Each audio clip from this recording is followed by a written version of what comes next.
Parte 2. La bruja que dormía en el ataúd transparente era tan hermosa como el día en que había muerto. ¿Madre? En la pequeña habitación de la parte más profunda de la tumba en la que se encontraba el ataúd, los restos de Equidna la bruja descansaban en silencio. Frente a esos restos, Beatrice se sintió tan preocupada que sus pies parecían no poder mantenerse en el suelo.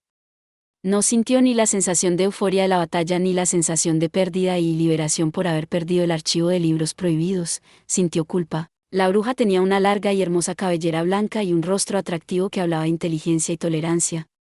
Aunque los casos eran raros, sus recuerdos de la bruja mirándola con suaves sonrisas volvían a la mente. En ese momento, los recuerdos del aspecto de su madre, que había estado a punto de olvidar después de 4 siglos, volvieron a estar frescos, clavándose en el pecho de Beatrice. Me pregunto si Betty ha conseguido mantener su promesa, mamá.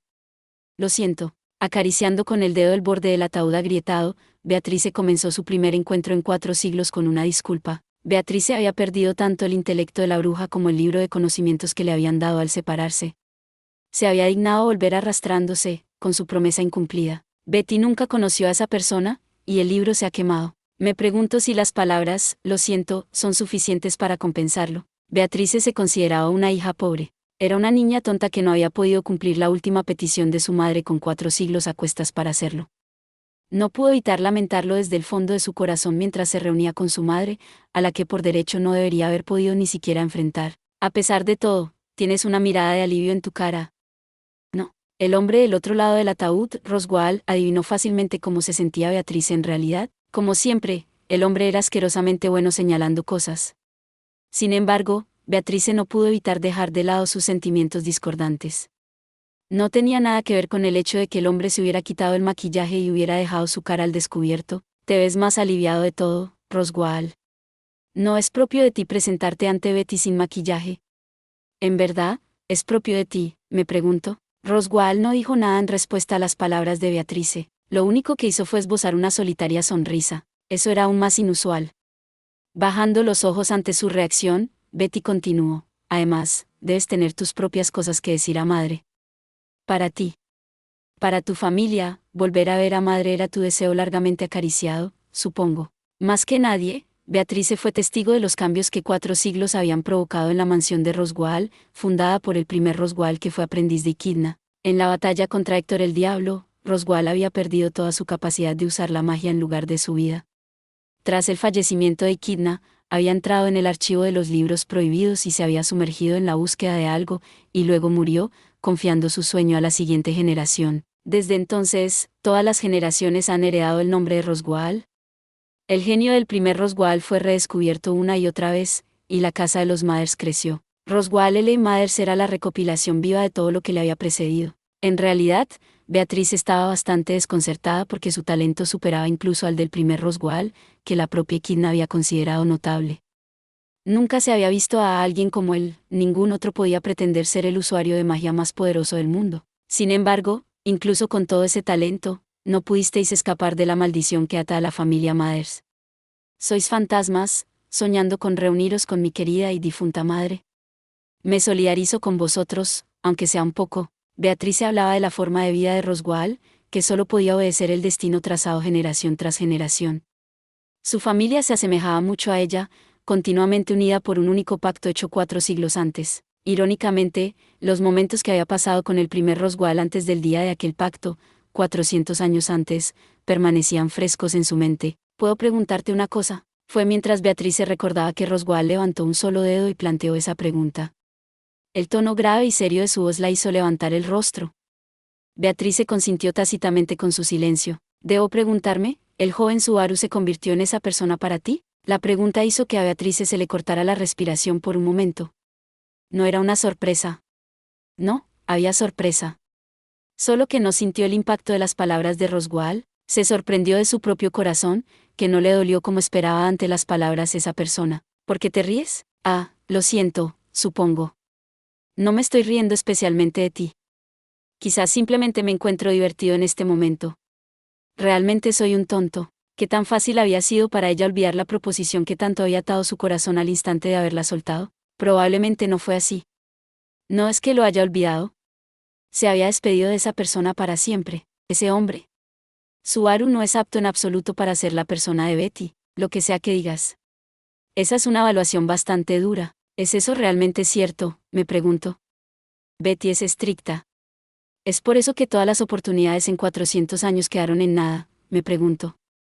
El egoísmo de Betty es la razón por la que la idea de esa persona controló su destino durante tanto tiempo. Beatrice comprendía ahora un poco los sentimientos de las personas que habían intentado sacarla del archivo de libros prohibidos. De ninguna manera todos ellos habían tendido la mano a Beatrice por nada más que sus propias ambiciones egoístas.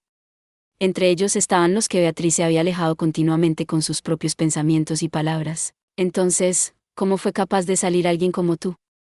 ¿Cómo se convirtió Subaru en esa persona? No lo he dicho ya, me pregunto. Subaru no es adecuado para ser esa persona en absoluto. Pero eso está bien. Betty ha elegido a Subaru. No a esa persona, sino a Subaru, supongo. La respuesta de Beatrice hizo que Roswell se quedara sin aliento y abriera mucho los ojos. Quizás era una respuesta difícil de aceptar para un adepto de Equidna como Roswell. Beatrice, que se encontraba en la misma posición desde hacía poco tiempo, comprendía dolorosamente cómo se sentía. Fue porque lo entendió que creyó necesario elaborar. Cuando quise que Subaru se convirtiera en esa persona, se rió. Él parloteó con algo así como, puedo hacerte más feliz que un tipo cuya cara ni siquiera conoces, supongo. Esa es una respuesta muy arrogante. Pero no me importa que sea prepotente. Comparado con un conjunto de palabras amables dirigidas a Beatrice para decirle lo que debe hacer o un discurso sobre cómo debe poner en práctica el intelecto de Equidna, era parecido a una hoja sin adornos. ¿Pero te parece bien? No importa cómo te esfuerces, nunca serás el primero de Subaru.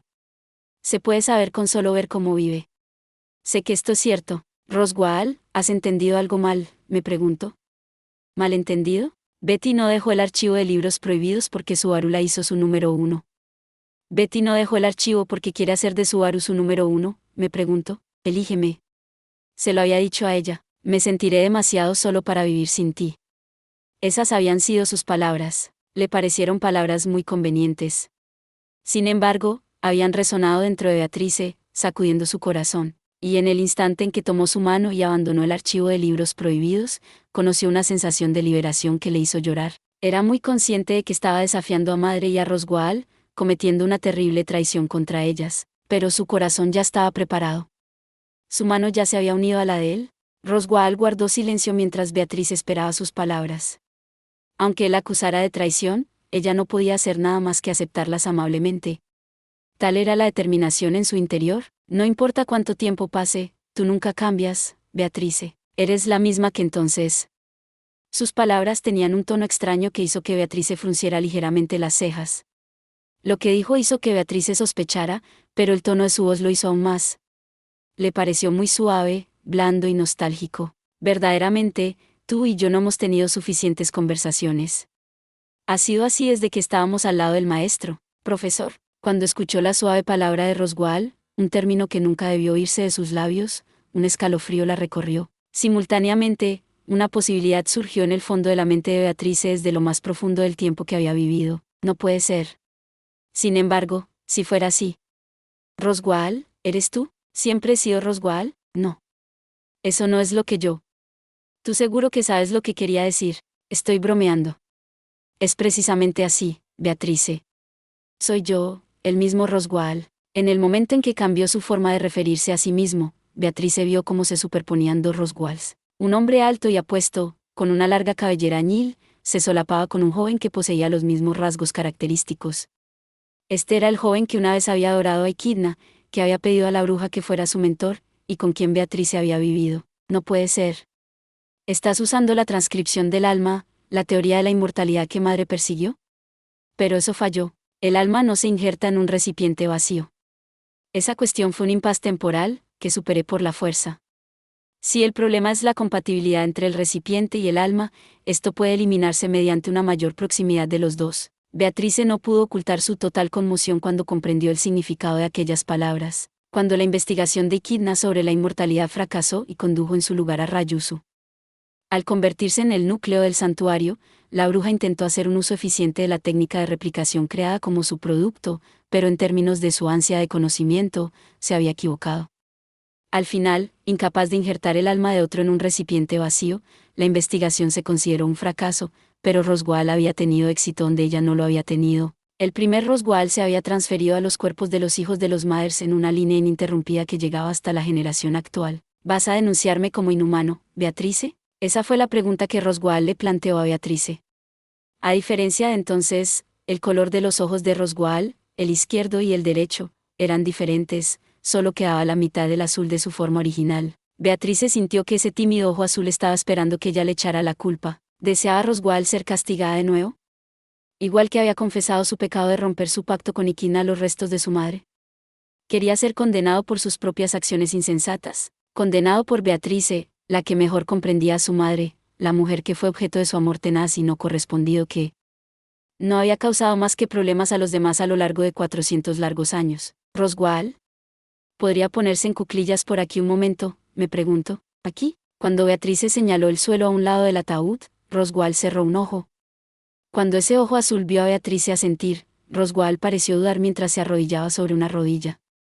Contemplando esto, Beatrice se quitó el zapato derecho, sujetándolo firmemente con la mano derecha. Aprieta los dientes. Aprieta Miss Guh.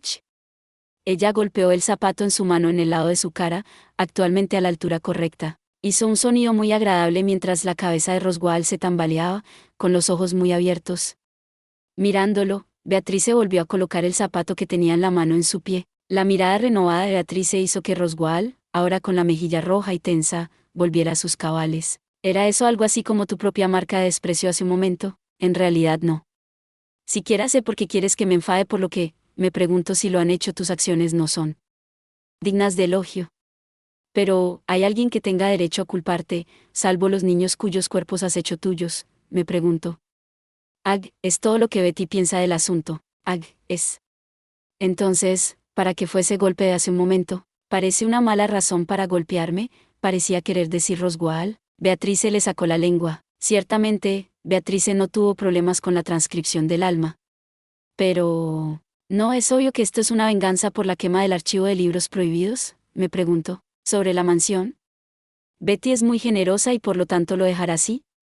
Si Subaru te perdona, entonces quizás yo también pueda, supongo. Interrumpiendo a Roswell, Beatrice dejó que las palabras salieran de sus labios, impidiendo que se siguiera hablando del asunto. La demostración de su intención hizo que Roswell se callara. Enumerar los planes de Roswell requeriría mucho más que los dedos de ambas manos. Si contara todos y cada uno de ellos, Beatrice probablemente ya no podría perdonarle, por lo que no le dejaría hablar de ellos. Además, si los ojos de Beatrice no la engañaban, Roswell había perdido su libro de conocimientos. El tomo místico que era la base de todos sus planes ya no estaba a su alcance. Al igual que el suyo había sido para Beatrice, el tomo místico de Roswell había sido la encarnación de sus esperanzas. Se había aferrado a ella, había confiado en ella, pero después de atravesar 4 siglos, nada había cambiado. Al final de su viaje, Beatrice y Roswell se encontraron de nuevo en el santuario. Por lo tanto, Beatrice solo tenía una cosa que decirle. Roswell, ¿qué es? Bienvenido a casa. Esa breve frase hizo que Roswell se quedara sin aliento. Para Beatrice y Roswell, para Echidna, para Ryusu, este lugar representaba los viejos tiempos. Por eso las palabras de Beatrice hicieron temblar los labios de Roswell. Sí, supongo que sí. He vuelto, Beatrice, bienvenida a casa. Gracias por ver. Si te gustó este contenido, no olvides darle like, compartir y suscribirte para más videos similares. Nos vemos en el próximo video.